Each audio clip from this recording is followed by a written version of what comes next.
ওয়াকফের প্রসঙ্গ যদি দেখেন বুঝতে পারবেন, ওবিসির প্রসঙ্গ যদি দেখেন তাহলে বুঝতে পারবেন আসলে মমতা বন্দ্যোপাধ্যায় শুধুমাত্র মিথ্যের মুখোশ পরে মুসলমানদের দরদি সেজে প্রতিদিন আমার বাংলার মুসলমান সমাজের উপরে অত্যাচারের বুল্ডোজার চালাচ্ছে।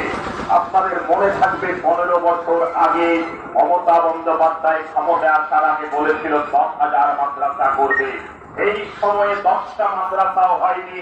উল্টো দিকে কলকাতার রাস্তায় মাদ্রাসার শিক্ষকরা তাদের বেতন এবং স্থায়ী চাকরির দাবিতে যখন মিছিল করে, মমতার পুলিশ সেই মাদ্রাসার শিক্ষকদের উপরে লাঠি চালিয়েছে। এটা হচ্ছে মমতার সরকারের পরিচয়। আর এসআইআর এর নামে যখন আপনি শাহপুরের মানুষ আপনার ভোটার লিস্টের নামটা থাকবে কি থাকবে না যখন প্রশ্নের সামনে এসে দাঁড়িয়েছে, এই মুর্শিদাবাদ জেলায় আমি 3-4 জন তৃণমূলের নেতার নাম বলবো যারা ভোটে দাঁড়িয়েছে, বিধানসভায় কন্টেস্ট করছে। একজন সাগরদিঘিতে বাইরন বিশ্বাস, একজন নওদায় শাহিনামন দাস, আর জঙ্গিপুরে জাকির হোসেন। 3টে নাম আপাতত বললাম। 3 জনের নামে কিন্তু এই ভোটার লিস্টে স্ট্যাম্প ছিল, অর্থাৎ বিবেচনাধীন ছিল, বিচারাধীন ছিল। কিন্তু মমতা বন্দ্যোপাধ্যায় এত বড় মহিমা যে তৃণমূলের নেতার এমএলএ হলে তার নাম চলে যাচ্ছে। আর যত যন্ত্রণা হচ্ছে শাহপুরের মানুষের, ভরতপুরের মানুষের, সাভারের মানুষের, বাংলার মানুষের, মুর্শিদাবাদের মানুষের। তাই এসআইআর এই চক্রান্তটাকে কিন্তু বাংলার সাধারণ মানুষকে বুঝতে হবে, বাংলার সাধারণ মানুষকে ভাবতে হবে। আর আপনারা যদি ভুলে যান যে মমতা বন্দ্যোপাধ্যায় তার ভাইপো ঈদের দিন রেড রোডে মাথায় টুপি পরে বা মাথায় ওই শাড়ি পরে, শাড়ির ঘোমটা নিয়ে আপনাদের সামনে ভাষণ দিলেই আপনাদের হিতাকাঙ্ক্ষী জনদরদি হয়ে যায়, তাহলে কিন্তু আবার বোকা হতে হবে। কিন্তু ওই রেড রোডের যে নামাজের কথা যদি বলেন, একটা ইতিহাস আপনাদেরকে স্মরণ করিয়ে দিই। ঈদের দিনে কলকাতায় এই নামাজ আজকে যেটা রেড রোডে হচ্ছে, বামফ্রন্ট সরকার আসার পরে 77 সালে এই নামাজ হতো শহীদ মিনার ময়দানে। একবার ঈদ হয়েছিল বর্ষাকালে, জ্যোতি বসু তখন মুখ্যমন্ত্রী। আপনারা যারা ধর্মতলায় বাস ধরতে যান অনেকেই জানেন, ওই শহীদ মিনার ময়দানে একটু বৃষ্টি হলেই সেখানে কাদা হয়ে যায়।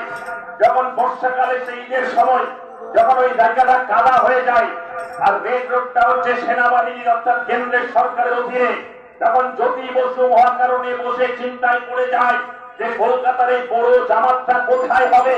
তখন সেনাবাহিনীর সাথে কথা বলে জ্যোতিবাবু বামফ্রন্টের সরকার তৈরি করে দিয়েছিল যে নামাজটা রেড রোডে হবে, ঈদের দিনে নামাজ।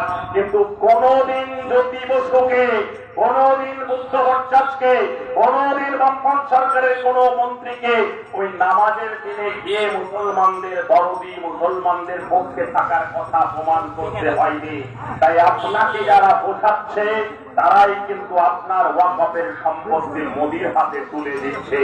আর আপনাকে যারা মমতা বন্দ্যোপাধ্যায় ওবিসি আপনার মুসলমান দরদি বলছে, বামফ্রন্টের শেষের দিকে বুদ্ধবাবুর সময় যে ওবিসির সময় মুসলমানদের সংরক্ষণ করেছিল, তার যে জালিয়াতি মমতা বন্দ্যোপাধ্যায় করেছে, তার মধ্য দিয়ে সেই ওবিসির সুযোগও কিন্তু আপনাদের কাছ থেকে মমতা বন্দ্যোপাধ্যায় কেড়ে নিচ্ছে। আর আজকে আপনাদের কাছে ভোট চাইতে আসছে। আপনি যখন আন্দোলন করতে চাইছেন ওয়াকফের অধিকারের জন্য, আপনি যখন ওবিসির অধিকারের জন্য আন্দোলন করতে চাইছেন, তখন এই মমতা বন্দ্যোপাধ্যায় মুর্শিদাবাদের বুকে দাঁড়িয়ে আপনাকে বলছে যদি আন্দোলন করতে হয় দিল্লির সরকারের বিরুদ্ধে, তাহলে দিল্লি গিয়ে আন্দোলন করো, এখানে আন্দোলন আমি বরদাস্ত করব না। তাই আপনাদেরকে বলবো এটাই আপনাদের সুযোগ, কারণ গণতন্ত্রের সব থেকে বড় শক্তি হচ্ছে মানুষ। মানুষের ভোট, মানুষের গণতান্ত্রিক অধিকার সব থেকে বড় শক্তি। যে যত বড় নেতা হোক না কেন, আপনার দেওয়া যে গণতান্ত্রিক অধিকার, সেই গণতান্ত্রিক অধিকার হচ্ছে সব থেকে বড় শক্তিশালী। তাই এই গণতান্ত্রিক ব্যবস্থায় যখন আপনি জনতা জনার্দন আপনার আশীর্বাদ ভালোবাসা নিয়ে যারা ক্ষমতায় যেতে চাইছে, এবার তৃণমূলের নেতারা যারা আসছে তাদেরকে বলুন, আন্দোলন যখন বাংলায় করা যাবে না, তাহলে আপনারাও শুনে রাখুন, ভোটটাও শাহপুরের বাজারে চাওয়া যাবে না, ওই দিল্লির করলবাগের রাস্তায় যে ভোটটা মমতা তোমার ভাই দিলে।